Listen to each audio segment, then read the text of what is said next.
आप सभी का स्वागत है आपके अपने चैनल यूपीटी क्लासेस में, जहां पर सभी एग्जाम तैयारी बहुत अच्छे से कराई जाती हैं। चाहे यूपी ट्रिपल एससी हो, लोअर पीसीएस हो, लेखपाल, VDO, UP TET, C TET, VDO, RO एवं अन्य प्रतियोगी परीक्षाओं की तैयारी बहुत अच्छे से कराई जाती है। तो चलिए हिंदी का महत्वपूर्ण क्वेश्चन लेके चल रहे हैं। किसका? समास का। तो क्वेश्चन नंबर 1 कह रहा है कि पंचवटी में कौन सा समास है? तो इसका मैक्सिमम जगह आंसर क्या माना जाता है? द्विगु। तो इसका ऑप्शन कौन सा हो जाएगा? द्विगु समास। नेक्स्ट वन देखते हैं। कौन सा अधिकरण तत्पुरुष समास नहीं है? अधिकरण का मतलब क्या होता है? जहां पे आए में या पर या ऊपर। ठीक। तो धर्म भ्रष्ट का मतलब क्या? जो धर्म से भ्रष्ट है, तो इसमें से आ रहा है। दूसरा कह रहा है पुरुषोत्तम, मतलब पुरुषों में उत्तम, तो इसमें में आ जा रहा है। तो ये किसका हो गया? अधिकरण तत्पुरुष का। देशाटन, देश में अटन, मतलब एक दूसरे से देश में जाना, तो इसमें क्या आ रहा है? में आ रहा है। देश में अटन, तो ये भी कौन सा हो गया? अधिकरण तत्पुरुष हो गया।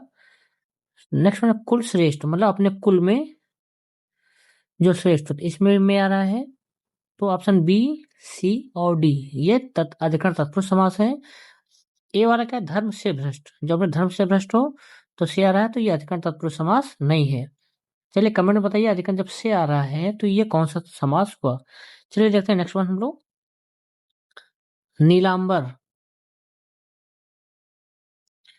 नीलांबर शब्द में कौन सा समास है? कर्मधारय, तत्पुरुष, अव्ययी भाव या द्वंद्व।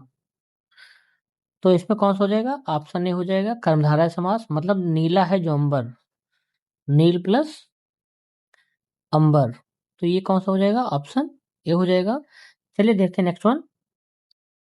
समास के पदों को अलग अलग करने को क्या कहा जाता है? विग्रह,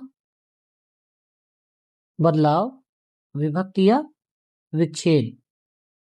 तो अलग करने को क्या कहेंगे? विग्रह। क्या कहेंगे? इसीलिए बोलते हैं समास विग्रह। अगर हम बात करें समास क्या है, तो समास क्या होगा?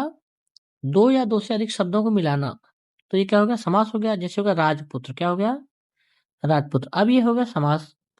अब ये बोल रहे हैं दोनों पदों को अलग अलग करना, तो हो जाएगा राजा का पुत्र। तो ये क्या होगा? समास विग्रह। तो ये बोले अलग अलग करने को क्या बोलेंगे? विग्रह बोलेंगे। एक साथ लाने को क्या कहेंगे?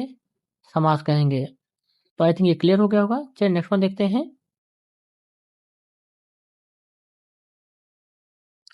कृताकृत का समास है, ये काफी इंपॉर्टेंट है। देखिए वन रक्षक एग्जाम में पूछा गया है। सभी क्वेश्चन जो दिया गया है कहीं ना कहीं पूछेंगे, तो ये आप ध्यान रखिएगा। तो कृताकृत कौन सा का समास क्या है? ऑप्शन ए है द्विगु है, अव्ययी भाव है, कर्मधारय है या तत्पुरुष है।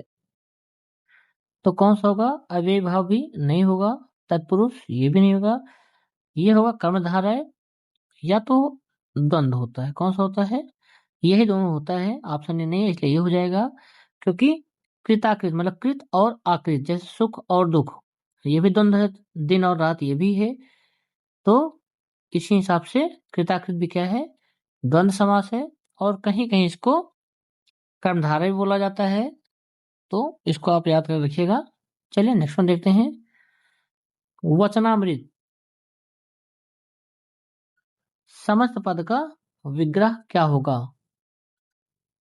अमृत जैसी वाणी, अमृत रूपी वचन, वचन रूपी अमृत या वचन और अमृत। इसका आंसर क्या होगा? अमृत जैसी वाणी बिल्कुल नहीं, अमृत रूपी वचन ये भी नहीं होगा। इसमें दोनों बहुत कंफ्यूजन होगा, अमृत रूपी वचन या वचन रूपी अमृत। तो सब क्या करते हैं कि वचन पहले है तो वचन लगा देंगे, बट इसका आंसर क्या होना चाहिए? ऑप्शन बी, अमृत रूपी वचन। चलिए देखते हैं नेक्स्ट वन। अव्ययी भाव समास का उदाहरण है। किसका? अव्ययी भाव समास का उदाहरण क्या है? ऑप्शन देखते हैं। अन्न जल, अंत अनंत, धर्माधर्म या पल पल। तो देखिए अन्न जल, अन्न और जल, जैसे भी पीछे पढ़ा क्या था, दिन रात, दिन और रात, तो क्या होता है, द्वंद्व समास हो जाता है। वैसे अन्न और जल एक दूसरे का अपोजिट है, तो ये क्या हो जाएगा, ये द्वंद्व हो जाएगा। अन्न अंत अनंत, ये भी नहीं होगा। धर्माधर्म मतलब धर्म और अधर्म, तो ये भी क्या हो जाएगा, द्वंद्व हो जाएगा। पल पल, पल पल का मतलब क्या होगा, प्रत्येक पल, क्या हो गया, प्रत्येक पल, तो ये क्या हो जाएगा, अव्यय भाव। जैसे हो जाता है प्रतिदिन, तो ये भी क्या हो जाएगा, अव्यय भाव। यथाशक्ति, भरपेट, पल पल, रातों रात, ये सब किसके एग्जाम्पल है, अव्यय भाव का है। इसमें सबसे इंपॉर्टेंट वही यथाशक्ति वाला है, प्रत्येक वाला है, और पल पल है, इसको याद रखिएगा। चलिए देखते हैं नेक्स्ट वन हम लोग। प्रतिमान में समास है, प्रतिमान तत्पुरुष, अव्यय भाव, द्विगु या द्वंद्व। तो ये तो वैसे ही क्लियर हो जाएगा, जैसे प्रतिदिन अभी पढ़ा गया था, प्रति क्या है, एक अव्यय है, तो जब ये लगा रहेगा तो ये क्या हो जाएगा, अव्यय भाव समास हो जाएगा। काफी इंपॉर्टेंट है। चलिए नेक्स्ट वन देखते हैं।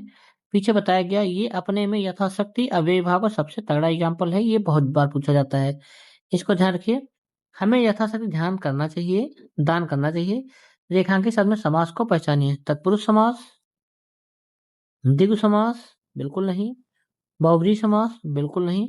अव्यय भाव 100% सही है।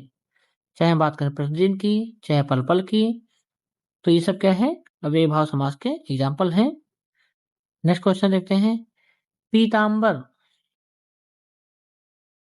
पीताम्बर में कौन सा समास है, द्विगु समास, अव्यय भाव समास, कर्मधारय समास या बहुब्रीहि समास।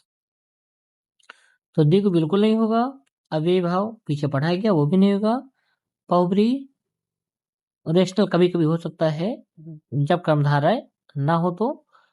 अगर कर्मधारय और बहुब्रीहि है तो विवादित भी हो जाता है। फिलहाल ये क्या रहेगा, कर्मधारय रहेगा। क्यों, क्योंकि पीत मतलब क्या होता है, पीला, और अंबर मतलब होता है वस्त्र। जैसे नीलांबर की बात पीछे किया था, नीलांबर, पीतांबर, महापुरुष, तो ये सब क्या हो जाता है, किसके एग्जाम्पल हैं, कर्मधारय के।